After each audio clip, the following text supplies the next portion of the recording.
আপনার রান্নাঘরে ব্যবহৃত প্লাস্টিক চামচের মাধ্যমে যখন প্রতিনিয়ত আপনার পেটে প্লাস্টিক ঢুকছে, ঠিক তখনই আমাদের ডক্টর নজরুল ইসলাম ভাই তৈরি করেছেন ঝিনুকের তৈরি চামচ। দেখেন কি চিত্তাকর্ষক দেখতে, সত্যি অবাক করা ব্যাপার। ঝিনুকের তৈরি অর্গানিক চামচ এই প্রথম দেখলাম। আপনারা সবাই জানেন ঝিনুকের খোলস মানব দেহের জন্য খুবই গুরুত্বপূর্ণ। এতে রয়েছে জিঙ্ক, লৌহ, calcium, selenium, vitamin A, vitamin B 12। ঝিনুকের কথা মাথায় আসলেই সুন্দর কিছু বাক্য মনে পড়ে।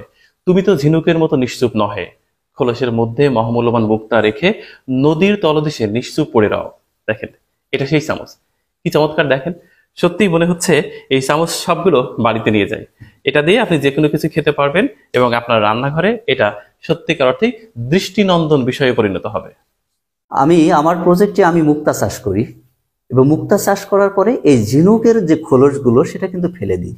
তো সেই ফেলে দেওয়া অব্যবহৃত সেই খোলস থেকে আমি তৈরি করতেছি অর্গানিক চামচ, যেটা কোনো পার্শ্ব প্রতিক্রিয়া নেই, স্বাস্থ্য কোনো ঝুঁকি নাই। সাধারণত আমরা বাজারের যে চামচগুলো ব্যবহার করি কিছুদিন পরে দেখা যায় মরিচা পড়ে যায়, প্লাস্টিক বা আর স্টিলের যে চামচগুলো মরিচা পড়ে যায়। এই চামচটা তৈরি করতে যেয়ে যে লিকুইডটা নিচে জমা হচ্ছে এটা কিন্তু চুন, ক্যালসিয়াম কার্বনেট নির্মিত এটা চুন।